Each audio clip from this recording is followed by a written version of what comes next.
Hello students, welcome again. ठीक है जी बच्चे, चलिए। तो पिछले क्लास में हम लोगों ने इसेंशियल एलिमेंट्स में क्या पढ़ा था जी बच्चे? Legal object and legal consideration and agreements opposed to public policy. Legal object and consideration में लास्ट के 2-3 पॉइंट हम लोगों ने छोड़ दिए थे बच्चे, स्किप किए थे। इस चैप्टर में हम लोग उसको डिटेल में पढ़ेंगे। इस चैप्टर में बेसिकली क्या पढ़ना है, अभी तक जितना भी पढ़े हैं कहीं ना कहीं उसी को थोड़ा बहुत एक्सप्लेनेशन किया गया है। कौन कौन से ऐसे एग्रीमेंट्स हैं जिसको कि कॉन्ट्रैक्ट एक्ट में एक्सप्रेसली वॉइड बता दिया गया। ठीक है जी, जैसे जैसे हम आपको बताते हैं, अगर बायलेटरल मिस्टेक है, याद करो बच्चे, free consent of the parties में मिस्टेक वाले टॉपिक में पढ़े थे। अगर बायलेटरल मिस्टेक है, दोनों पक्ष की गलती है, तो क्या वो अग्रीमेंट वैलिड होगा बच्चे? बिल्कुल वैलिड नहीं होगा। माइनर के साथ एग्रीमेंट करेंगे तो क्या वो एग्रीमेंट वैलिड होगा बच्चा? वैलिड नहीं होगा। समझ में आ रही बात? Person of unsound mind. तो सारे जितने भी एग्रीमेंट्स हैं जो वॉइड है, इसको इन्होंने क्या किया, इस चैप्टर में कलेक्टिवली लेके आए। ठीक है जी, फटाफट से। Void agreement and contingent contracts. A void agreement is an agreement which is not enforceable by law, which is invalid right from the beginning. That is known as void ab initio. ठीक है जी। The following types of agreement have been expressly declared void under various sections of the Indian Contract Act. कुछ ऐसे agreement हैं जिनको कि specific void declare कर दिया गया है अलग अलग सेक्शंस के तहत। कौन कौन से एग्रीमेंट हैं जी? लगभग सारे एग्रीमेंट हम लोग पढ़ चुके हैं बच्चे। कुछ एग्रीमेंट को और डिटेल में हम लोगों को पढ़ना है। Number 1, agreement by or with persons incompetent to contract. Persons of unsound mind, minor and persons especially disqualified by law. इन 3 तरह के लोगों के साथ अगर एग्रीमेंट करेंगे तो क्या वो वैलिड एग्रीमेंट होगा बच्चा? बिल्कुल वो वैलिड एग्रीमेंट नहीं होगा। ठीक है जी।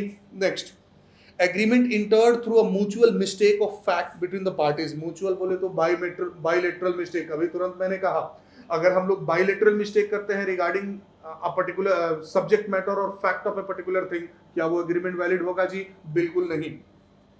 एग्रीमेंट द ऑब्जेक्ट और consideration of which is unlawful. पिछले क्लास में हम लोगों ने पढ़ा था बच्चा। एग्रीमेंट द कंसिडरेशन और object which is partly unlawful. कोई ऐसा एग्रीमेंट जिसका कुछ पार्ट वैलिड है और कुछ पार्ट इनवैलिड है। अगर वैलिड और इनवैलिड पार्ट को सेग्रीगेट किया जा सकता है, अलग अलग किया जा सकता है, तो वैलिड वाला पार्ट क्या होगा बच्चे? लीगल वाला पार्ट वैलिड होगा और इलीगल वाला पार्ट जो है वो क्या होगा बच्चे? Invalid. But if the legal और illegal parts can not be segregated. Example याद करेंगे, मैंने कहा था आप हमारे बुक्स ऑफ अकाउंट्स मेंटेन कीजिए, लीगल बिजनेस का भी इलीगल बिजनेस का भी कलेक्टिवली 50,000 रुपए देंगे आपको। क्या ये एग्रीमेंट वैलिड होगा? बिल्कुल नहीं। लेकिन अगर इसी में बोलते हैं लीगल वाला पार्ट का मेंटेन करने के लिए 20,000 देंगे और इलीगल वाले के लिए 30,000 देंगे, जो लीगल वाला होगा that will be valid, illegal वाला जो होगा वो क्या होगा बच्चे? वॉइड होगा। ठीक है जी, ये सारी बातें हम लोग पढ़ चुके हैं जी। Agreement made without consideration, normally no consideration no contract. उसके कुछ एक्सेप्शंस भी थे, natural love and affection and all. General rule हमारा क्या कहता है जी? No consideration no contract. Agreement in restraint of marriage. अब इन सारे को हम लोगों को यहां डिटेल में पढ़ना है। किसी को नॉर्मली शादी करने से रोकने से रिलेटेड एग्रीमेंट करेंगे तो that agreement will be invalid, जो कि पिछले क्लास में मैंने कहा था कि डिटेल में पढ़ेंगे बच्चे फटाफट से। According to section 26, every agreement in restraint of marriage of any person other than a minor is void. अब माइनर का शादी रुकवाने से रिलेटेड एग्रीमेंट करेंगे दैट विल बी वैलिड। कोई प्रॉब्लम नहीं जी बच्चा। Example, X promised to marry Y only and none else. X ने Y को कहा कि भाई हम सिर्फ तुम ही से शादी करेंगे, किसी दूसरे से शादी नहीं करेंगे। And to pay ₹2,000 in default. और अगर हम दूसरे से शादी करेंगे तो उस कंडीशन में आपको 2,000 रुपए देंगे। X मैरिड Z, देखिए, और X ने क्या किया जी बच्चे? Z से शादी कर ली। Y sued X for recovery of ₹2,000. It was held that Y could not recover. Y जो है वो पैसा रिकवर नहीं कर सकता है। आप बोलेंगे सर ये क्या, X ने तो धोखा दे दिया। बिल्कुल, उसके लिए इंडियन पिनल कोड के अलग अलग दूसरे एक्ट्स हैं, उस एक्ट के तहत कोर्ट आपको सजा दे सकता है। मैं बार बार बोलूंगा, हम लोगों का परव्यू जो है वो क्या है जी बच्चे? सिर्फ कॉन्ट्रैक्ट एक्ट से रिलेटेड। X ने Y को ये नहीं कहा कि आप शादी नहीं कीजिए, किसी की शादी, ये जो प्रोविजन है वो शादी नहीं करने से रिलेटेड है, रोकने से रिलेटेड है कि आप शादी नहीं कीजिए। एक्स ने कभी ऐसा नहीं कहा कि ठीक है भाई हम आपसे शादी नहीं करेंगे और आप भी किसी दूसरे से शादी ना करो, इससे रिलेटेड एग्रीमेंट, आप भी शादी करने के लिए फ्री है। हाँ, हमने अगर धोखा दिया है, एक्स ने वाई को धोखा दिया है, तो कोर्ट में जाएंगे, अदर प्रोविजंस दूसरे एक्ट के तहत कहीं ना कहीं वाई को रियायत मिल सकती है। ठीक है जी। It may be noted that an agreement which provides for a penalty upon remarriage may not be considered as restraint of marriage. फिर से शादी करेंगे, दूसरी शादी करेंगे तो आपको पेनल्टी देना पड़ेगा, कहीं ना कहीं ये वैलिड हो सकता है बच्चे, क्योंकि इसमें भी शादी करने से मना नहीं किया जा रहा कि आप शादी नहीं कीजिए। क्लियर है जी। ये प्रोविजन हमारा क्या है बच्चा, सीधे सीधे किसी दूसरे को शादी न करने से, शादी करने से रोकने से रिलेटेड है। कहीं भी किसी, हमने कहा कि अगर दूसरी शादी करोगे तो फाइन देना पड़ेगा, इसका मतलब ये नहीं हुआ कि मैं शादी करने से मना दे कर रहा हूं। ठीक है जी। An agreement between two co-widows that if one of them remarried, she should forfeit her right to her share in the deceased husband's property was not void because no restraint was imposed upon either of the two widows from the remarrying. दो विधवा महिलाएं थी, उन्होंने आपस में agreement किया कि कोई भी अगर विधवा शादी कर लेगी तो उस कंडीशन में उसको जो उसकी पति की मृत्यु हो गई है उसमें उसको शेयर नहीं मिलेगा। उसमें एक ने शादी कर लिया, क्या ये एग्रीमेंट वैलिड होगा? बिल्कुल वैलिड होगा बच्चा, क्योंकि यहां शादी रोकने से रिलेटेड नहीं है। यहां बिल्कुल ऐसा कोई एग्रीमेंट नहीं है जिस एग्रीमेंट के तहत आपको ये कहा जा रहा है कि आप शादी मत कीजिए। आप अगर शादी कीजिएगा तो आपको प्रॉपर्टी में हिस्सा नहीं मिलेगा। It doesn't mean that you are not free to have marriage. ठीक है जी।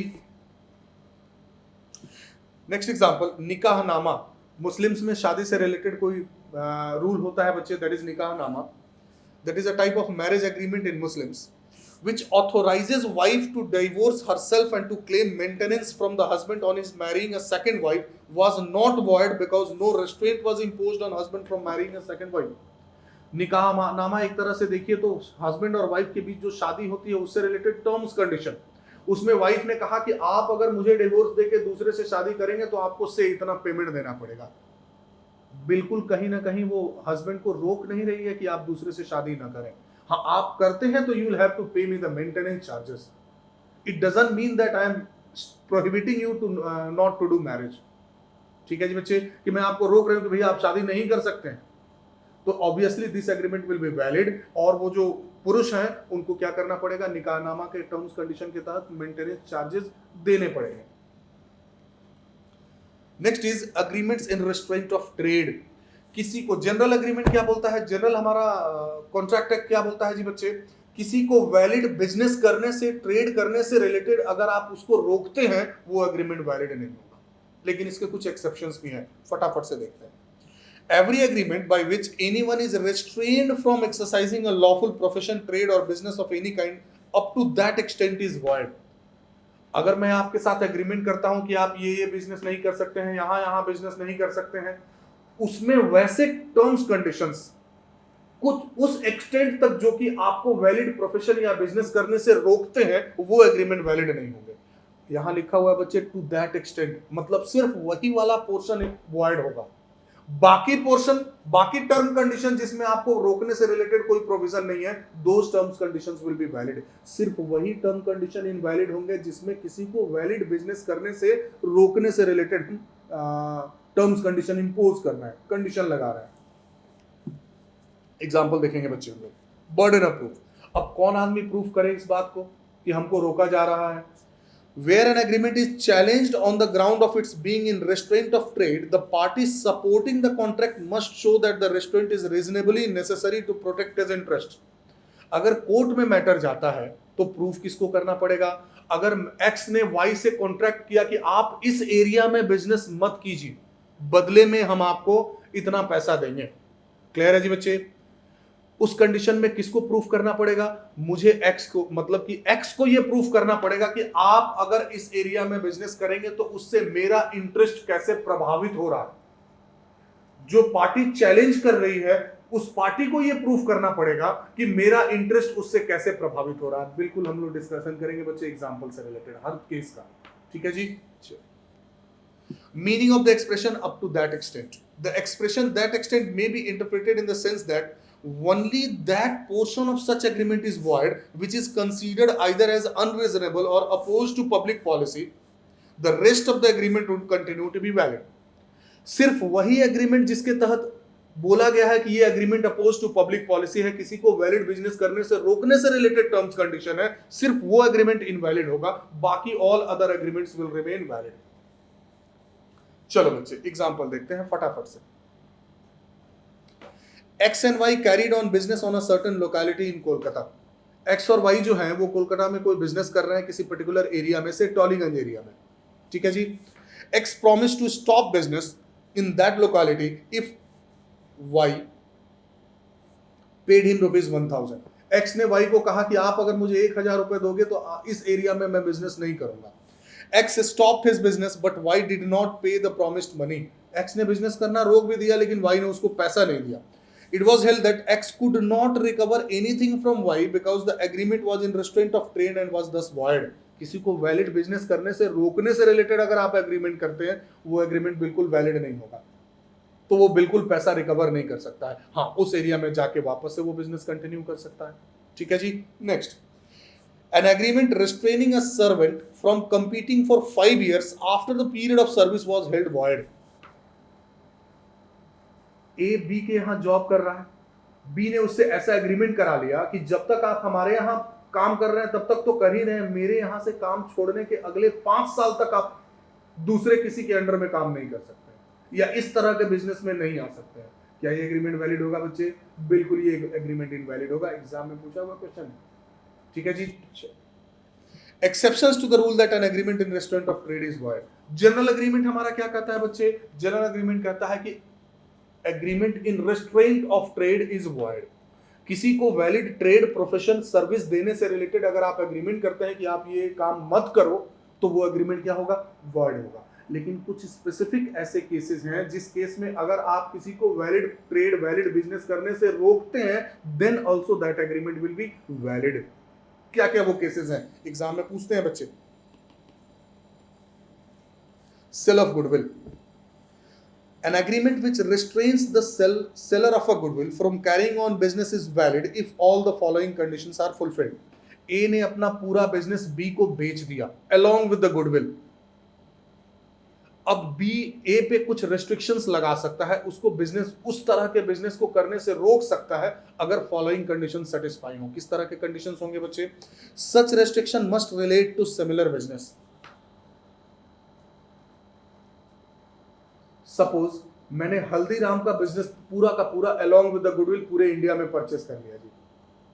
अब मैं हल्दीराम को इस प्रकार का एग्रीमेंट कर सकता हूं कि चूंकि आप मिठाई बनाते हैं और आप उसमें एक्सपर्ट हैं, पूरे इंडिया में एक अच्छा आपका गुडविल है, मैंने आपका पूरा का पूरा property along with the goodwill acquire कर लिया है, पूरी बिजनेस एक्वायर कर लिया है. आप सिमिलर बिजनेस अगले इस समय तक नहीं करेंगे क्योंकि उससे कहीं ना कहीं आपको बेनिफिट मिल सकता है. और जब मैंने अलॉन्ग विद गुडविल आपका बिजनेस परचेस कर लिया है, तो आपको बिल्कुल वो अधिकार नहीं है वो सेम बिजनेस करने का.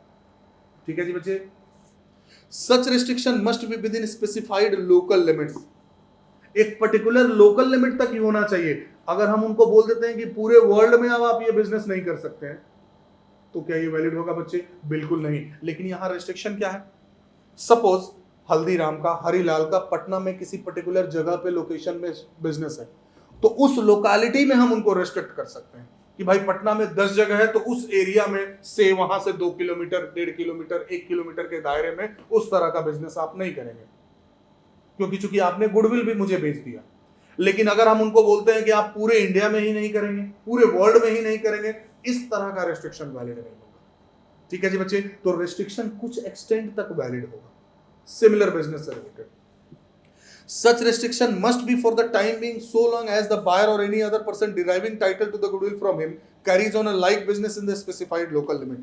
उसका एक time limit, reasonable time limit भी होना चाहिए. अगले 10 साल तक नहीं करेंगे. क्या ये टाइम लिमिट रीजनेबल है बच्चे? बिल्कुल नहीं. लेकिन मैं बोलता हूँ अगले 6 महीने नहीं करेंगे, साल भर नहीं करेंगे. अब ये केस टू केस बेसिस पे डिपेंड करेगा कि कितना रीजनेबल टाइम है. ठीक है बच्चा. Such specified local limit must be reasonable having regard to the nature of the business. Obviously, business के नेचर पे भी डिपेंड करेगा, किस तरह का बिजनेस कर रहे हैं उस पे डिपेंड करेगा कि ये रिस्ट्रिक्शन, प्लेस का रिस्ट्रिक्शन, टाइम का रिस्ट्रिक्शन कितना होना चाहिए। ठीक है जी बच्चे। पार्टनर्स अग्रीमेंट, ABCD पार्टनर है, पार्टनरशिप फॉर्म, उनमें अगर आपस में एग्रीमेंट होता है कि कोई पार्टनर अगर छोड़ के जाएगा, ये हमारा पार्टनरशिप फॉर्म डिसॉल्व हो जाएगा, तो इस पर्टिकुलर एरिया में इसी तरह के बिजनेस में हम लोग नहीं आएंगे, ऑब्वियसली ये वैलिड होगा। से ABC पार्टनर है बच्चे, 3 पार्टनर, उन लोगों के पार्टनरशिप डीड में एग्रीमेंट है कि कोई पार्टनर अगर रिटायर कर जाता है या छोड़ के चला जाता है, उस कंडीशन में वो पार्टनर इसी तरह का बिजनेस इस एरिया में नहीं करेगा, बिल्कुल वैलिड होगा। अगर वो अपना खुद का बिजनेस शुरू करता है तो कहीं ना कहीं क्लाइंट्स को अट्रैक्ट कर सकता है कि नहीं कर सकता है बच्चे, तो इस तरह का एग्रीमेंट वैलिड होगा। ठीक है बच्चा। The Indian Partnership Act recognises the following agreement and restrict of trade as valid. Restriction on existing partner shall not carry on any business other than that of the firm while he is a partner. Existing partner, retiring partner नहीं बच्चे, कि हम लोग जो business कर रहे हैं उससे रिलेटेड या दूसरा कोई भी बिजनेस आप नहीं करेंगे, फुल टाइम यहीं पे डिवोशन देंगे, ये एग्रीमेंट वैलिड होगा कि नहीं होगा, बिल्कुल वैलिड होगा बच्चे। से मैं चार्टर्ड कॉमर्स एकेडमी में पढ़ा रहा हूं, CC अगर मुझे कहता है कि आप हमारे यहां अपनी सर्विसेज दे रहे हैं, तो इस दरमियान आप दूसरे जगह अपनी सर्विसेज नहीं दे सकते हैं। से with in 1.5 kilometre, with in 2 kilometre, with in 5 kilometre आप सर्विसेज नहीं दे सकते हैं, obviously this will be valid. लेकिन अगर ये कहते हैं कि पूरे वर्ल्ड में आप कहीं दूसरी जगह नहीं पढ़ा सकते हैं, this will not be valid. एक रीजनेबल लिमिट तक वो हमें रेस्ट्रिक्ट कर सकते हैं।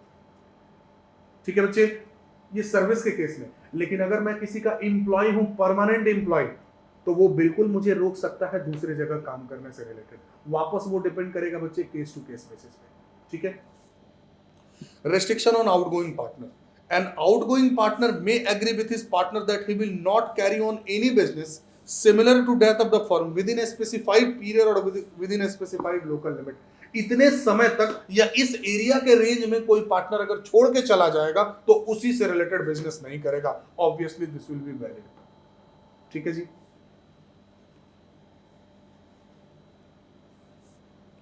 Restriction on partners upon or in anticipation of dissolution of the firm. Partners may, upon or in anticipation of the dissolution of the firm, make an agreement that some or all of them will not carry on business similar to that of the firm within a specified period or within specified local limits. Partner लोगों के बीच में आपस में इस प्रकार का भी agreement हो सकता है बच्चे कि अगर हमारा पार्टनरशिप फर्म डिसॉल्व हो जाता है तो एक पर्टिकुलर लिमिट तक, एक पर्टिकुलर समय तक हम लोग इसी प्रकार का कोई भी बिजनेस नहीं करेंगे, and such agreement will be valid. Restriction in case of sale of goodwill. A partner may, upon the sale of the goodwill of the firm, make an agreement that such partner not carry on business similar to that of the firm within a specified period or within a specified limit. Already हम लोगों ने ये point discuss कर लिया बच्चे। अगर partnership firm ने पूरा का पूरा पार्टनरशिप फर्म ही दूसरे को सेल हो गया, उस कंडीशन में पार्टनर्स जिन्होंने अपना पूरा फर्म सेल किया है वो बिल्कुल एग्रीमेंट कर सकते हैं कि ठीक है भाई, हम लोग सिमिलर टाइप का बिजनेस नहीं बेचेंगे, जो मैंने आपको हल्दीराम वाला एग्जांपल दिया था बच्चे, क्योंकि हम लोगों ने अपने गुडविल सहित अपना पूरा पार्टनरशिप फर्म दूसरे को बेच दिया। ठीक है जी। Exceptions under judicial interpretations. Court ने भी इस केस में, agreement in restraint of trade के केस में, बहुत सारे डिसीजंस दिए हैं। कोर्ट के डिसीजन के तहत भी बोला गया है कि आप कौन कौन से ऐसे केसेस होंगे जिसमें agreement in restraint of trade valid होंगे और किस केस में agreement in restraint of trade valid नहीं होंगे। जैसे trade combinations, trade combination which have been formed to regulate the business or to fix the prices are not void, but the trade combinations which tend to create monopoly and which are against the public interest are void. दो या दो से ज्यादा कंपनियां अगर अपने business को regulate करने के लिए या प्राइस को फिक्स करने के लिए आपस में कंपटीशन को अवॉइड करने के लिए कुछ एग्रीमेंट करती हैं, वो एग्रीमेंट कुछ एक्सटेंट तक वैलिड होगा। लेकिन अगर वो मार्केट में कंट्रोल करने के लिए, अपना एकाधिकार, मोनोपोली करने के लिए एग्रीमेंट करते हैं तो वो एग्रीमेंट वैलिड नहीं होगा। जैसे कि अभी अब बड़ा फेमस चल रहा है बच्चे VI, वोडाफोन और आइडिया, इन्होंने कहीं ना कहीं अपने सर्वाइवल के लिए और अपने बिजनेस को और प्रमोट करने के लिए आपस में क्या कर लिया जी बच्चे, पार्टनरशिप कर लिया, मैंने ज्वाइंट वेंचर कर लिया। वो कंपनियां, दो कंपनियां अमेलगमेट हो गई और एक कंपनी बन गई। सच एग्रीमेंट विल बी वैलिड, बिल्कुल ये वैलिड होगा बच्चे। इनका इंटेंशन मार्केट में मोनोपोली क्रिएट करना नहीं है। ठीक है जी बच्चा। An agreement among four ginning factories to fix uniform rate for ginning cotton and to divide the profit in certain proportion is not void because such agreement is neither in restraint of trade not opposed to public policy.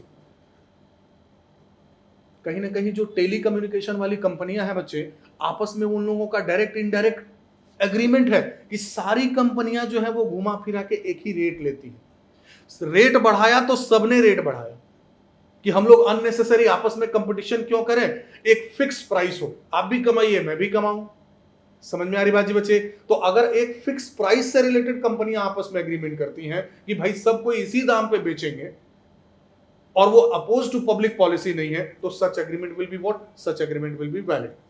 जैसे petroleum products के price एक तरह से देखेंगे तो हर company का मोर और less same है, चाहे हिंदुस्तान पेट्रोलियम हो, इंडियन ऑयल हो, भारत पेट्रोलियम हो, एटसेट्रा. तो this agreement, such type of agreement will not be wide.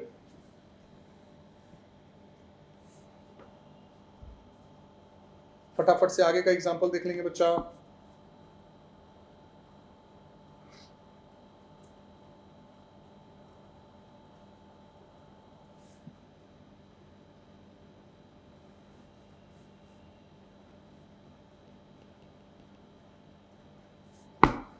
Next is sole selling agreements. CA final में लॉ में जाके पढ़ेंगे आप बच्चे, कंपनीज एक्ट में. Sole selling agents, an agreement to deal in the products of a single manufacturer or to sell the whole produce to a single dealer are valid if the terms are reasonable. Sole selling agents क्या होते हैं बच्चे, जिसको हम लोग simple words में बोलते हैं डीलर. एयरटेल का डीलर है. अगर हम किसी एक कंपनी से इस प्रकार का एग्रीमेंट करते हैं कि सिर्फ आप ही के कंपनी के प्रोडक्ट्स को सेल करेंगे, रेमंड्स, सिर्फ रेमंड से रिलेटेड ब्रांड्स के प्रोडक्ट को सेल करेंगे. कंपनी बोलेगी कि आप अगर केएफसी का आउटलेट चलाएंगे तो सिर्फ केएफसी से रिलेटेड प्रोडक्ट्स बेचेंगे, दूसरी कंपनियों के प्रोडक्ट्स आप नहीं बेचेंगे, मैकडी का प्रोडक्ट उसमें नहीं बेचेंगे. ठीक है जी. तो बोला जा सकता है कि अच्छा आप तो हमको बिजनेस करने से रोक रहे हैं, हम जो मन सो बेचेंगे. नहीं, कंपनी का इंटेंशन है कि वो अपना एक्सक्लूसिव आउटलेट रखना चाहती है. ठीक है जी बच्चे. तो अगर टर्म्स कंडीशंस रीजनेबल हैं तो उस कंडीशन में this agreement will be valid. Such type of persons are known as sole selling agents. एक ही कंपनी का प्रोडक्ट नॉर्मली वो लोग बेचते हैं, डीलर टाइप. तो उनसे उनका जो एग्रीमेंट होता है, अगर टर्म्स कंडीशन रीजनेबल है तो दैट इज वैलिड. ठीक है जी. चलिए एग्जांपल देख लो बच्चा. थर्ड वाला एग्जांपल एक बार हम लोग पहले देखते हैं. X, a seller of imitation jewellery in England, sold his business to Y and agreed not to deal for 2 years in imitated jewelry in England. Imitation का मतलब गोल्ड में गोल्ड का पानी चढ़ा के और जो लोग बेचते हैं थोड़ा सा सस्ता मिलता है बच्चे. तो एक्स साहब जो थे उन्होंने क्या किया, इंग्लैंड में अपना पूरा बिजनेस बेच दिया वाई को और कहा कि भैया इंग्लैंड में अब हम इस तरह के बिजनेस में नहीं आएंगे. ठीक है जी. और in real jewellery in certain foreign country, और रियल ज्वेलरी भी हम नहीं बेच सकते हैं. बोलो बच्चा, क्या ये एग्रीमेंट वैलिड होगा कि इनवैलिड होगा? ये पार्टली वैलिड पार्टली इनवैलिड होगा. अगर मैं प्योर गोल्ड नहीं बेच रहा हूं, इमिटेशन वाला ज्वेलरी बेच रहा हूं और वो मैंने बिजनेस आपको बेच दिया, तो उस एरिया में मैं वो बिजनेस में नहीं जा सकता हूं, दैट इज वैलिड. लेकिन अब आप हमको पूरे वर्ल्ड में रोक रहे हैं, प्लस हम पूरा बिजनेस चेंज करके और रियल गोल्ड बेच रहे हैं, आप उसमें रोक रहे हैं. ये क्या टर्म कंडीशन वैलिड होगा बच्चे? बिल्कुल वैलिड नहीं होगा. The first promise was held lawful and the second promise was held void because the restraint was unreasonable having regard to the nature of the business. ठीक है जी. Next, service agreements. किसी को वैलिड सर्विस देने से related अगर हम agreement करते हैं कि आप वो सर्विस सिर्फ मुझे दो, किसी दूसरे को ना दो, agreement in restraint of service, तो वो किस एक्सटेंट तक वैलिड होगा या वॉइड होगा, ये फटाफट से हम लोग देखते हैं बच्चा. A clause to serve the employer for a stipulated period. एक कंपनी के तहत से सीसी के तहत मैं एग्रीमेंट करता हूं कि एक पर्टिकुलर पीरियड, साल भर, 2 साल, 4 साल के लिए मैं आपको अपनी सर्विसेज दूंगा. Such agreement, if reasonable, do not amount to restraint of trade and hence are enforceable. Obviously, मैं अगर एग्रीमेंट करता हूं सीसी के साथ कि अगले 2 साल तक, 3 साल तक, 4 साल तक मैं आपको अपनी सर्विसेज दूंगा, तो ये एग्रीमेंट क्या होंगे बच्चे? वैलिड होंगे. A clause to prevent the employee from accepting any other engagement during his employment. मैं जब तक सीसी के साथ हूं तब तक किसी दूसरे के पास इस तरह की सर्विसेज नहीं दूंगा. वैलिड होगा कि वॉइड होगा बच्चे? Obviously this will be valid. Terms condition अगर रीजनेबल रहे तो. Such agreement do not amount to restraint of trade and hence are enforceable. ठीक है जी। Example, doctors employed in government services are usually not allowed to carry on private practice. जो भी सरकारी doctors हैं उनको कहा जाता है कि आप प्राइवेट प्रैक्टिस क्या कर सकते हैं जी, नहीं कर सकते। वैलिड की इनवैलिड, वैलिड है, ये अलग बात है कि वो उसके बावजूद भी प्राइवेट प्रैक्टिस करते हैं। चलिए, a clause to prevent the employee from accepting a similar engagement after the termination of his service। मैंने सीसी पढ़ाना छोड़ दिया, उसके बाद दूसरे जगह मैं काम कर सकता हूं कि नहीं कर सकता हूं। ध्यान दे बच्चा, such agreement do not amount to restraint of trade and hence are enforceable by law. Term condition पे डिपेंड करता है बच्चे। मैं पिछले बहुत समय से कंपनी में काम कर रहा हूं, कंपनी के बहुत सारे ट्रेड सीक्रेट्स मुझे पता चल गए। अब मैं अगर छोड़ के दूसरे के जगह जा रहा हूं तो हो सकता है कि मैं वो ट्रेड सीक्रेट लीक कर दूं, तो हमारी जो पुरानी कंपनी है वो हम पे कुछ रेस्ट्रिक्शन इंपोज कर सकती है कि इतने दिनों तक आप दूसरे में इसी तरह का काम नहीं करेंगे, दूसरा काम कीजिए, मुझे कोई तकलीफ नहीं। समझ में आ रही बात जी? क्योंकि there may be chances of leak of trade secrets. ठीक है बच्चा। If a restraint is intended only to protect an employer against an employee making use of trade secret learned by him in the course of his employment। अगर हमारी company का intention सिर्फ इतना ही है कि मेरे यहां रह के और आपने जो ट्रेड सीक्रेट्स अर्न किए हैं, सीखे हैं, उसको कहीं आप लीक न कर दें, इसके लिए मैं आपको रेस्ट्रिक्ट कर रहा हूं कि आप दूसरी जगह काम नहीं कर सकते, then up to that extent that will be valid, otherwise it will be invalid. If restraint is intended to serve any other purpose, that is to avoid competition। लेकिन अगर हमारा इंटेंशन है कि अरे अब दूसरी जगह जाएगा तब तो वो अब हमको कंपटीशन देगा, अपना खोल लेगा तो मुझे कंपटीशन देगा, इस तरह का अगर इंटेंशन है बच्चे, तो क्या ये वैलिड होगा? बिल्कुल वैलिड नहीं होगा। मैं बिल्कुल खोल सकता हूँ जी, दूसरे के यहाँ जा सकता हूँ। ठीक है बच्चा। An agreement to restrain a servant from competing for 5 years after the period of service is void। अगर हमें सीसी ने कहा कि आप हमारे यहां से छोड़ के जाएंगे तो अगले 5 साल तक सिमिलर बिजनेस नहीं कर सकते हैं, किसी के अंडर में काम नहीं कर सकते हैं, बोलो बच्चा क्या ये वैलिड होगा? बिल्कुल वैलिड नहीं होगा। तो भाई करेंगे क्या?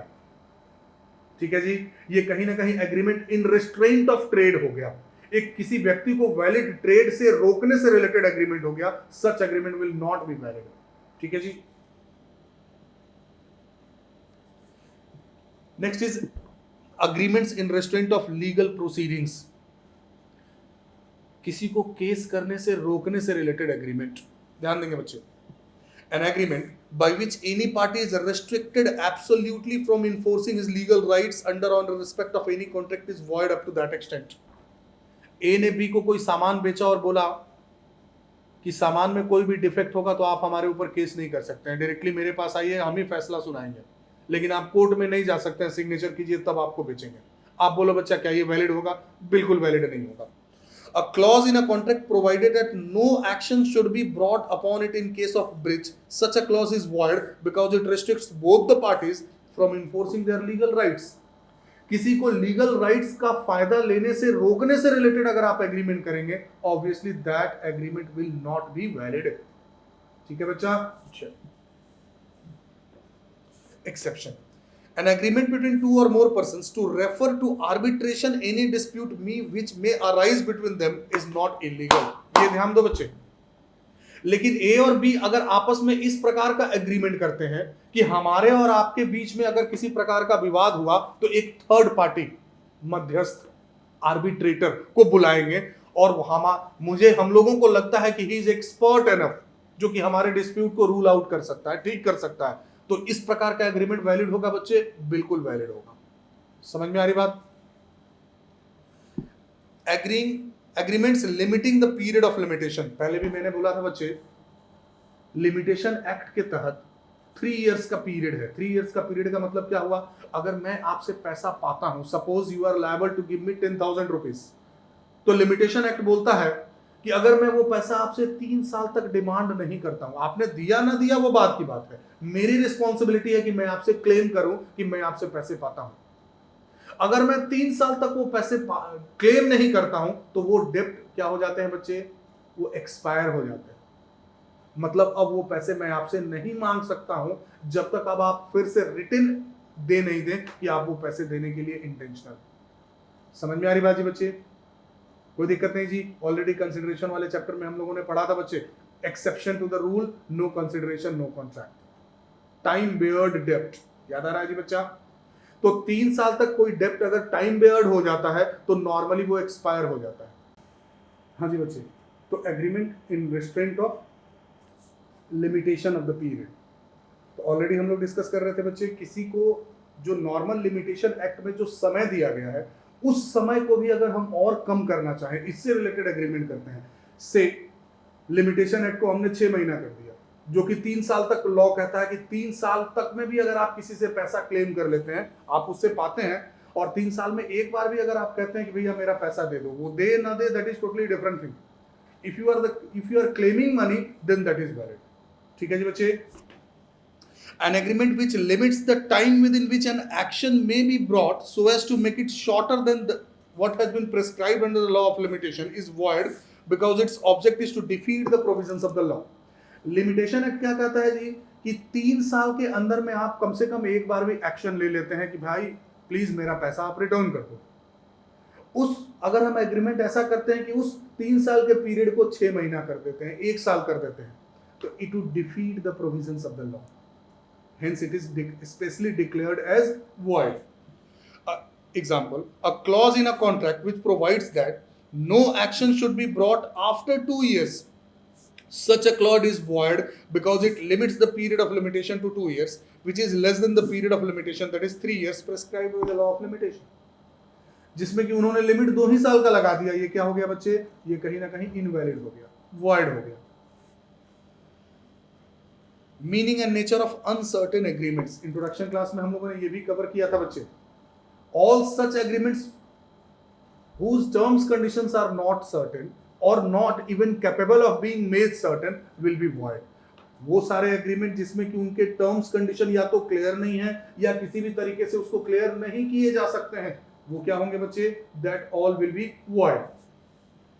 An uncertain agreement means an agreement the meaning of which is not certain or capable of being made certain. Such agreement is void. Example, A agrees to sell to B 100 ton of oil. याद करो बच्चे, कितनी बार ये example हम लोगों ने किया था। A ने B को कहा कि 100 टन तेल हम आपको बेचेंगे, लेकिन कौन सा तेल बेचेंगे ये तो बताया ही नहीं जी। क्या ये एग्रीमेंट वैलिड होगा? बिल्कुल नहीं। लेकिन इसी में हम लोग ऐड करते हैं बच्चे, अगर B जो है वो एक स्पेसिफिक किरासन ऑयल का डीलर है, अब ए बी को कहता है कि आप मुझे 100 टन तेल दीजिए, बोलो बच्चा ये वैलिड होगा कि नहीं? बिल्कुल वैलिड होगा। ठीक है जी, फटाफट से एग्जांपल देख लेंगे इसका।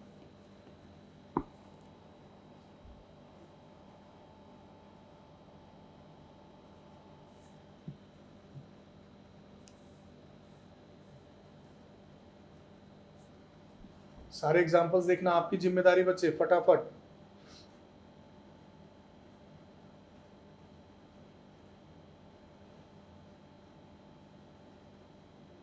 बहुत इजी एग्जांपल्स हैं, आपको कोई परेशानी नहीं होगी बच्चे, जल्दी से।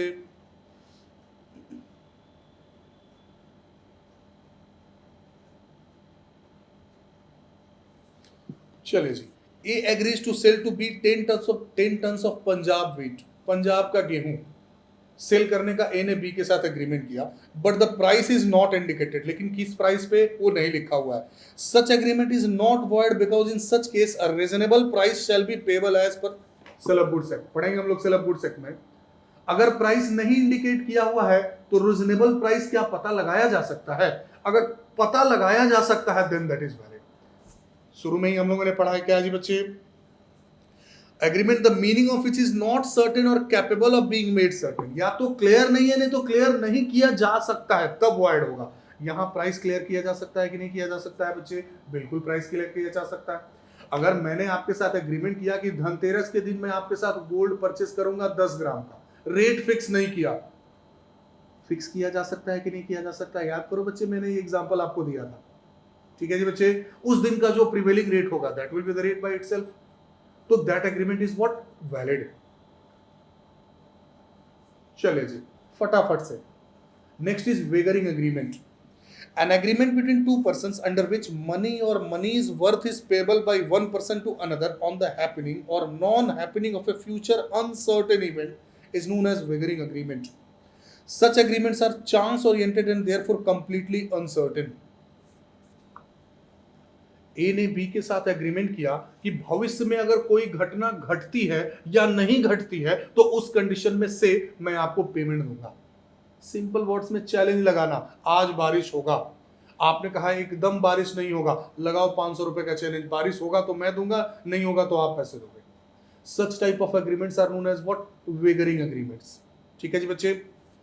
Example, X promises to pay 1,000 to Y if it rained on a particular day and Y promises to pay 1,000 if it did not rain. Such agreement is a wagering agreement. Effect क्या होगा वेगरिंग agreement का? बिल्कुल हम लोग पढ़ेंगे बच्चे। Essential elements of a wagering agreement. Wagering agreement होने के लिए क्या क्या इसेंशियल कंटेंट्स, इसेंशियल कंडीशंस होने चाहिए? Number 1, there must be promise to pay और मनी इज वर्थ, या तो पैसा या उसी से रिलेटेड कोई गुड्स देने का प्रॉमिस होना चाहिए। ठीक है जी। The wagering agreement must contain a promise to pay money और money is worth.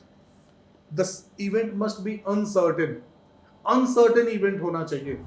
The performance of the promise must depend upon the determination of uncertain event. An event is said to be uncertain when it is yet to take place or it might have already happened but the parties are not aware of its result.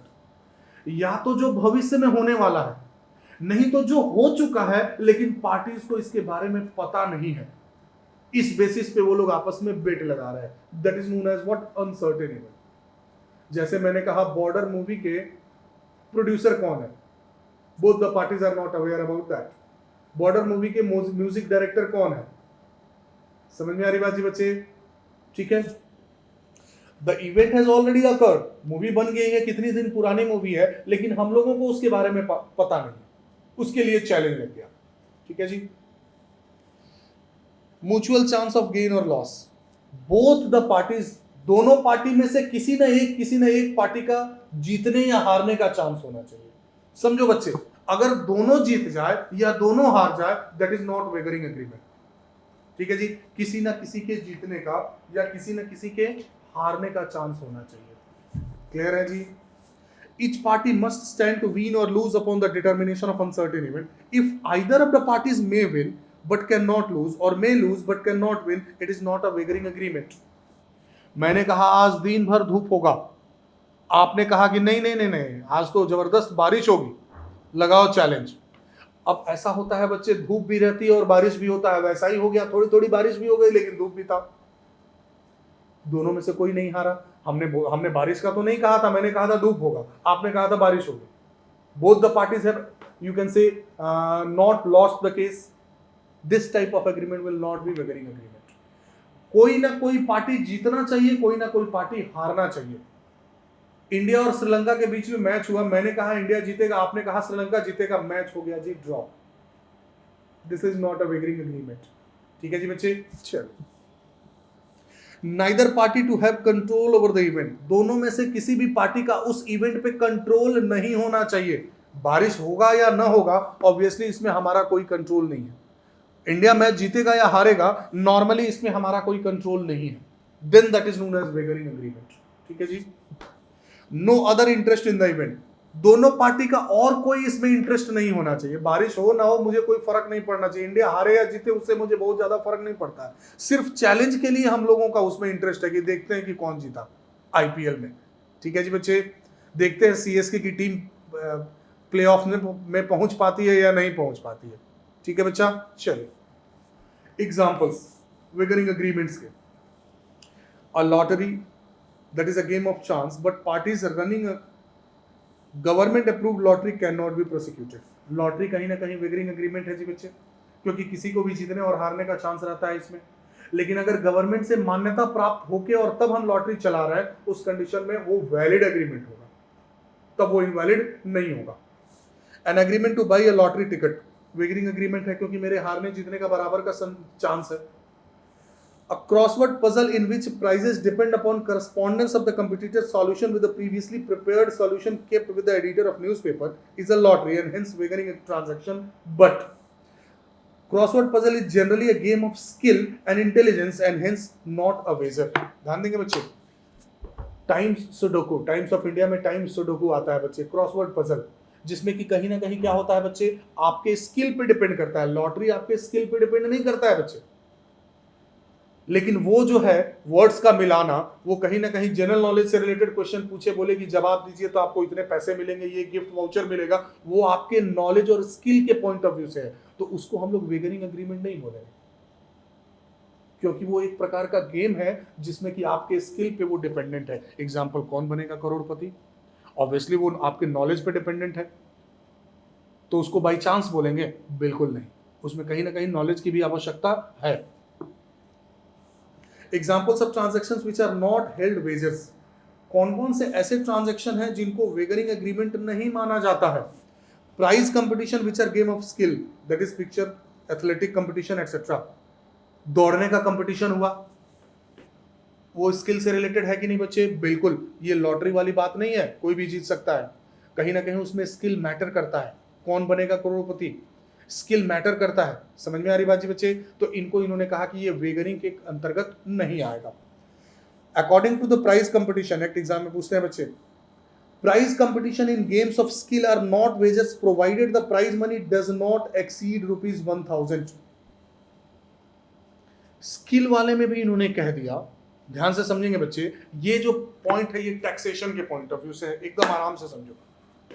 कौन बनेगा करोड़पति में अगर मैं 1000 रुपए से ज्यादा नहीं जीतता हूं, तब तो वो वेगरिंग एग्रीमेंट में नहीं आएगा। लेकिन अगर मैं 1000 से ज्यादा जीत जाता हूं तो उसको माना जाएगा। इन्होंने कहा कि बिल्कुल आप अपने स्किल से जीते, टैलेंट से जीते, 5 करोड़ जीत गए, 7 करोड़ जीत गए, ठीक है जी, लेकिन उसको हम स्पेसिफिकली वेगरिंग एग्रीमेंट में डालेंगे। 1000 से ज्यादा प्राइस कंपटीशन एक्ट कहता है कि 1000 रुपीज से ज्यादा अगर आप जीतते हैं तो उसको स्किल से जीतना नहीं मानेंगे, उसको हम लॉटरी वाले कैटेगरी में ही रखेंगे। गवर्नमेंट ने टैक्स लेने के लिए ऐसा कर दिया जी। इनकम फ्रॉम अदर सोर्सेज आप टैक्स पढ़ेंगे आगे चल के, उसमें income from winning of horse race, lottery tickets वगैरह है। लॉटरी से जीते तो 30 से 40% तक टैक्स लगता है बच्चे। समझ में आ रही बात जी? तो गवर्नमेंट ने टैक्स बनाने के लिए उसको भी कह दिया कि 1000 से ज्यादा स्किल वाले कंपटीशन में भी अगर आप जीतते हैं तो भी हम उसको उसी हेड में डालेंगे, लॉटरी वाले हेड में ही डालेंगे और उसी हिसाब से टैक्स लेंगे। समझ में आ रही बात? An agreement to contribute a plate और prize of the value above ₹500 to be awarded to the winner of the horse race. Horse race में अगर आप कहते हैं कि 500 रुपए से ज्यादा मिलेगा तो वो फिर वहां स्किल वाली बात नहीं होगी, वही टैक्स वाली बात है बच्चे।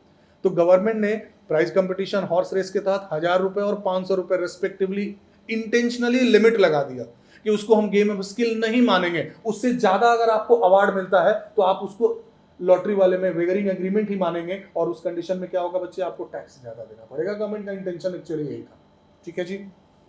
कॉन्ट्रैक्ट्स ऑफ इंश्योरेंस, इंश्योरेंस का कॉन्ट्रैक्ट भी एक तरह से क्या है जी बच्चे? अगर आपको भविष्य में कुछ होता है तो हम आपको इतना पैसा देंगे। आपके बाइक का एक्सीडेंट हो जाता है तो आपने बाइक का इंश्योरेंस करा के रखा है तो कंपनी पेमेंट करेगी। वेगरिंग एग्रीमेंट से मिलता है कि नहीं, कि दो पार्टी आपस में एग्रीमेंट कर रहे हैं कि भविष्य में कुछ होने या ना होने से रिलेटेड अगर बाइक का एक्सीडेंट हो गया तो आप मुझे पैसा देंगे। समझ में आ रही बात? ठीक है जी। तो स्पेसिफिकली कहा गया कि ये इंश्योरेंस जो कॉन्ट्रैक्ट है ये बिल्कुल वैलिड कॉन्ट्रैक्ट है, इसको आप वेगरिंग एग्रीमेंट के कॉन्ट्रैक्ट में नहीं डाल सकते हैं, ठीक है जी। इफेक्ट्स ऑफ वेगरिंग एग्रीमेंट्स, अब अगर कोई वेगरिंग एग्रीमेंट आपस में करता है, लॉटरी टिकट, बारिश होने वाला, क्रिकेट मैच जीतने वाला, तो उसका क्या इफेक्ट होगा? Agreement by way of wager is void in India.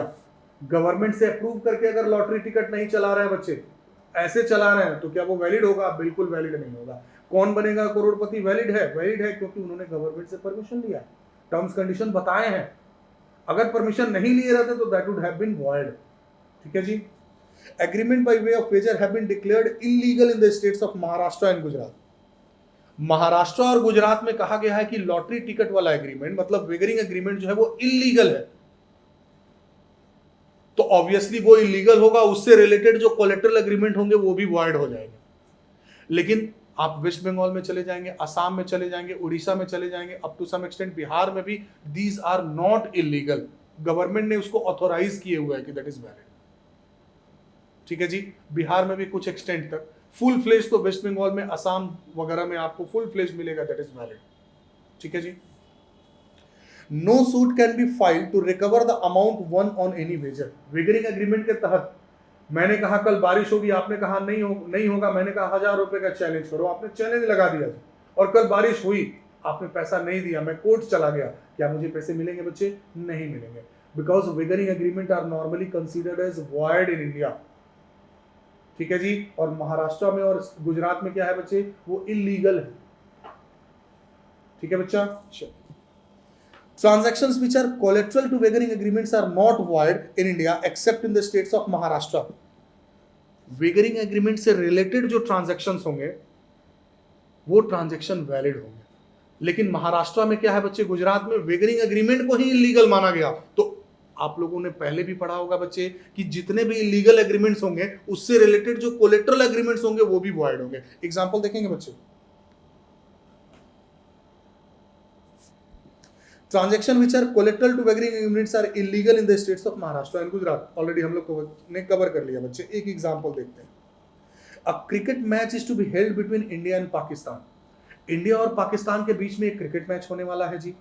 X agrees to pay rupees 1 lakh to Y if India wins the match and agrees to deposit the money with Z, a third person of confidence for this purpose. X ने Y के साथ agreement किया बच्चे कि अगर India match जीतेगा तो मैं आपको 1 लाख रुपया दूंगा, और एक थर्ड पार्टी को रखा गया मिस्टर जेड साहब को कि 1 लाख रुपया मैं आपके पास जमा करके रखूंगा। ठीक है जी, याद रखेंगे। एक्स ने वाई को कहा कि पैसा देंगे, एक्स ने वाई को कहा बच्चे कि हम 1 लाख रुपया आपको देंगे, और उसके लिए क्या किया गया जी, उसके लिए जेड के पास पैसा डिपॉजिट करने की बात की गई। ठीक है जी, चलिए आगे। X borrows rupees 1 lakh from W. The implications of this case are summarized as below. अब देखिए X ने क्या किया, X ने W साहब से वो पैसा लोन के तौर पे ले लिया 1 लाख रुपया। अब इस केस का इंप्लीकेशन क्या होगा, एग्जाम में पूछते हैं बच्चे इस तरह का प्रश्न, फटाफट से। The agreement between X and Y is a wagering agreement. Wagering agreement है because the performance of the agreement depends upon the happening or non-happening of future uncertain event and each party stands to win or lose. क्योंकि इसमें कौन party जीतता है और हारता है इसका निर्णय फ्यूचर के अनसर्टेन इवेंट पे पड़ता है, इंडिया पाकिस्तान के मैच के रिजल्ट पे पड़ता है, और कोई भी हार सकता है, कोई भी जीत सकता है, किसी का कंट्रोल नहीं है बच्चे। अगर मैंने आपसे एग्रीमेंट किया कि कल बारिश होगी और बारिश कराने या न कराने का मेरा कंट्रोल है, तब फिर वो वेगरिंग एग्रीमेंट नहीं होगा। वेगरिंग एग्रीमेंट तभी होगा जब वो फ्यूचर अनसर्टेन इवेंट पे डिपेंड करेगा, और दोनों पार्टी क्या होने चाहिए, जीतने या हारने के पोजीशन में होने चाहिए, और किसी भी पार्टी का उस पर कंट्रोल ना होना चाहिए। ठीक है जी। If India wins the match, अगर इंडिया मैच जीत जाता है तो वाई जो है वो विनर हो जाएगा। Can not recover the amount, वो वाई जो है वो क्या एक्स से अमाउंट रिकवर कर सकता है बच्चे, एक्स से बिल्कुल अमाउंट रिकवर नहीं कर सकता है, because it is an wagering agreement, और वेगरिंग एग्रीमेंट क्या होगा बच्चे, वैलिड नहीं है इंडिया में। एक्स द लूजर, लेकिन एक्स जो है, जो लूजर है, he can recover if the amount has not been paid to Y. ठीक है जी बच्चे, लेकिन एक्स ने क्या कहा था जी, जेड को कहा था कि 1 लाख रुपया मुझे मेरे अपने पास रखो, और अगर इंडिया जीत जाए तो उसको दे देना। जैसे ही इंडिया जीता, एक्स ने जेड को कहा ना ना ना ना, वाई को मत दो, हमको पैसा दे दो। एक्स ये काम कर सकता है बच्चे, बिल्कुल कर सकता है, क्योंकि एक्स और वाई के बीच में किया हुआ एग्रीमेंट जो है वो क्या है बच्चे, वैलिड नहीं है। तो x can claim money back from Z. ठीक है जी। Thus, a winner cannot recover the amount, but loser can if the amount has not been paid to the winner. लेकिन अगर पैसा दिया जा चुका है तब मुश्किल है। ठीक है जी बच्चे, चलिए। If India wins the match and Z stakeholder pays the money to Y, a winner, X a loser cannot recover it from Z.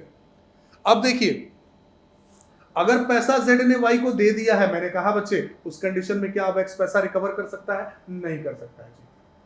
ठीक है जी। Next, the agreement between X and W। अब W साहब भी, W से X ने उधार में पैसा लिया था, is collateral to the wagering agreement. कहीं ना कहीं क्या है जी, ये जो वेगरिंग एग्रीमेंट है X और W के बीच का, हम उससे चैलेंज लगा रहे हैं, भाई तुम पैसा दो, तो हमारा और ये चैलेंज लगाना वेगरिंग एग्रीमेंट हुआ, और X से मेरा लोन लेना क्या, सॉरी W से लोन लेना क्या हो गया बच्चे, वेगरिंग एग्रीमेंट हो गया। बात समझ में आ रही है जी, क्लियर है। तो कहीं ना कहीं ये कोलेटरल है, वेगरिंग एग्रीमेंट से जो कोलेटरल एग्रीमेंट होते हैं वो वैलिड होते हैं।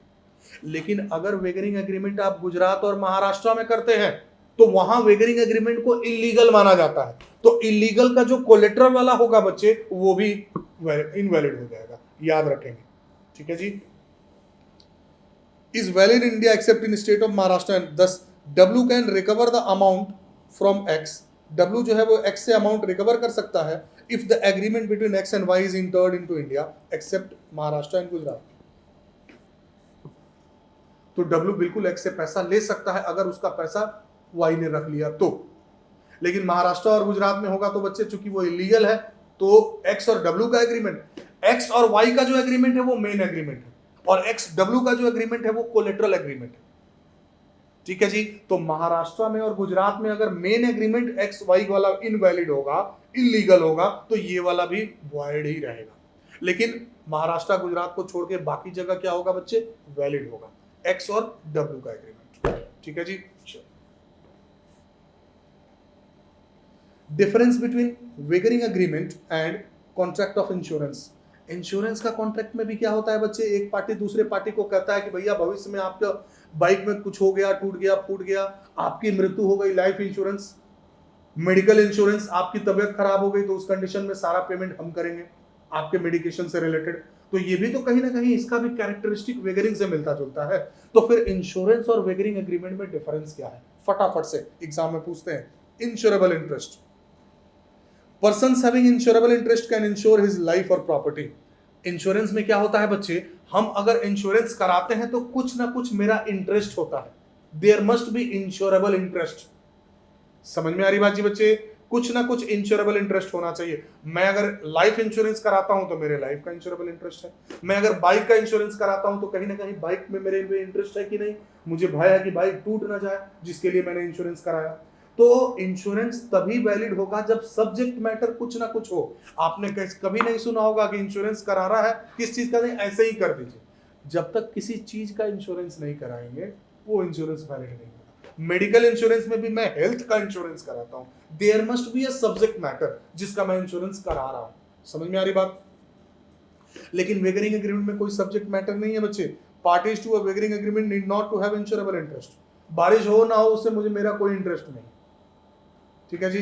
Next, in case of contract of insurance except life insurance the actual amount payable need not necessarily be the full amount for which the property is insured। Life insurance के case में मैंने जितना insurance का, जितने value का insurance कराया है, बीच में ही अगर लाइफ मैंने किसी की मृत्यु हो जाती है तो जो सम एस्योर्ड है इंश्योरेंस कंपनी फुल पेमेंट करती है। हाँ, अगर आप बाइक का इंश्योरेंस कराए हैं तो पूरा पैसा नहीं मिलेगा। बाइक अगर टूट गया तो जितना टूटा उतना ही वैल्यू मिलेगा। ठीक है जी बच्चे। वेगरिंग में, in case of wagering agreement the actual amount payable is usually fixed. लेकिन वेगरिंग एग्रीमेंट में क्या है जी बच्चे, प्राइस पहले से फिक्स होता है कि कितना देना है। बाइक में फिक्स होता है, मैक्सिमम लिमिट फिक्स होता है। ठीक है जी। अब हेडलैम्प टूट गया तो उसके लिए हम पूरा 60,000 और 80,000 ले लेंगे, बिल्कुल नहीं ले सकते हैं जी बच्चे। ठीक है, जितना का डिस्ट्रॉय होगा उतना ही मिलेगा, तो amount is not fixed. Beneficial और against public policy, these are regarded as beneficial to the public policy।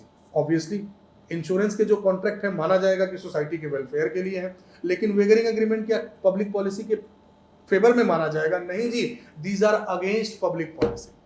ठीक है बच्चा।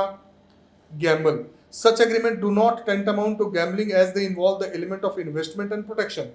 इंश्योरेंस में प्रोटेक्शन होता है बच्चे, इन्वेस्टमेंट होता है, सेविंग्स होता है, लेकिन वेगरिंग एग्रीमेंट को क्या माना जाएगा, एक प्रकार का सट्टाबाजी है, गैम्बलिंग है। आईपीएल में ड्रीम 11 एक प्रकार का सट्टाबाजी है, लेकिन गवर्नमेंट ने उसको ऑथोराइज किया हुआ है तो वो वैलिड है। ठीक है बच्चा। स्पेकुलेटिव ट्रांजैक्शंस, फटाफट से बस इसको खत्म करेंगे बच्चे। ठीक है जी। Speculative transaction, speculative transaction is one in which mutual intention of the parties is to settle the transaction either by actual delivery or by payment of difference in price on settlement date। Speculative transaction is generally valid if, however, the mutual intention is only to settle the transaction by payment of difference, the transaction would be वेगरिंग agreement and would be void। ध्यान देंगे बच्चे, speculative transaction क्या होता है। ए ने B से contract किया कि अगले महीने के 10 तारीख को हम आपसे गोल्ड खरीदेंगे 50,000 रुपए के रेट से। ठीक है बच्चे। अगर उस समय गोल्ड के रेट में फ्लक्चुएशन होगा तो जो फ्लक्चुएशन वाला अमाउंट होगा वो अमाउंट भी हम देंगे। अब समझो बच्चे, अगला महीने का 10 तारीख आ गया, गोल्ड का रेट हम लोगों के बीच में क्या पहले से फिक्स था कि कितना रेट देंगे, तो 50,000, लेकिन एक्चुअल गोल्ड का रेट आ गया 55,000। मैंने कहा कि अच्छा, मैंने तो कॉन्ट्रैक्ट में लिखा था कि या तो 50,000, नहीं तो अगर फ्लक्चुएशन है तो फ्लक्चुएशन का रेट भी देंगे। मेरे पास दो विकल्प है। ऑप्शन नंबर 1, 55,000 में मैं गोल्ड खरीद लूं उनसे, बी से। ऑप्शन नंबर 2 हमारे पास क्या है, समझो बच्चे, मैंने कहा ओहो गोल्ड का रेट 5,000 बढ़ गया है, अगर आपको 85,000 में खरीदेंगे तब तो आपको 5,000 का नुकसान हो जाएगा। ऐसा है कि आप 5,000 रख लीजिए, जो डिफरेंस अमाउंट है फ्लक्चुएशन वाला वो अमाउंट रख लीजिए। या से गोल्ड का रेट कम हो गया 48, मैंने कहा हम लोगों के बीच में तो 50,000 का एग्रीमेंट था जी, तो सामने वाले ने कहा अच्छा अच्छा अच्छा मार्केट से लीजिएगा तो 50 का पड़ेगा, ठीक है मैं अपनी गलती एक्सेप्ट करता हूं, ये लीजिए 2,000 रख लीजिए, आपके नुकसान की भरपाई कर देते हैं।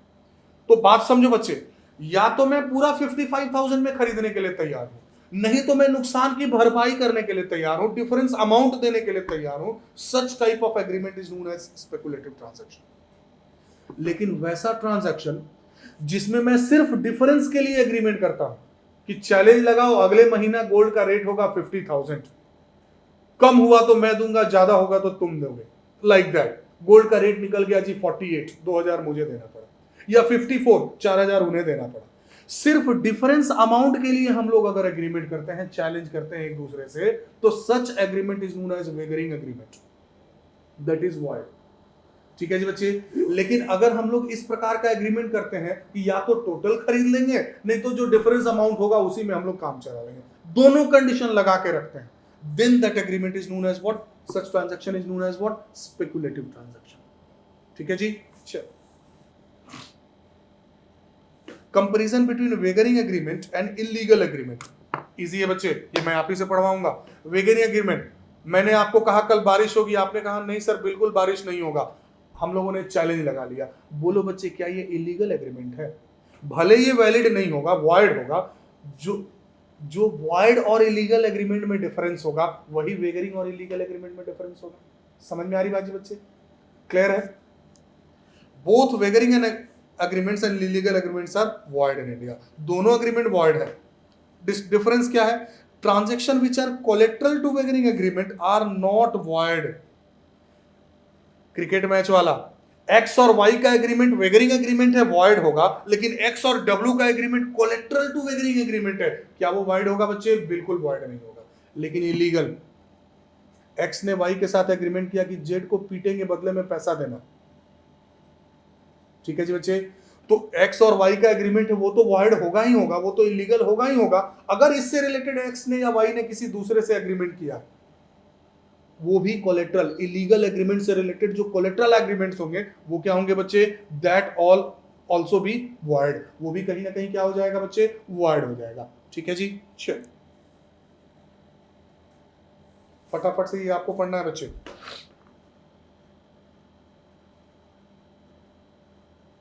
अब इसमें कुछ बातें जो आएंगी लगभग हम लोग पढ़ चुके हैं बच्चे, तो आपको परेशानी कम होगी।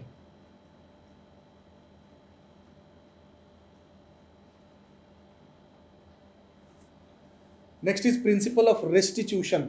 याद करेंगे बच्चे, to restore back the benefit. फटाफट से पढ़ेंगे इसको, ऑलरेडी मैं पढ़ा चुका हूं आपको, वेट कर रहे हैं हम आपका। बस ये चैप्टर खत्म बच्चे।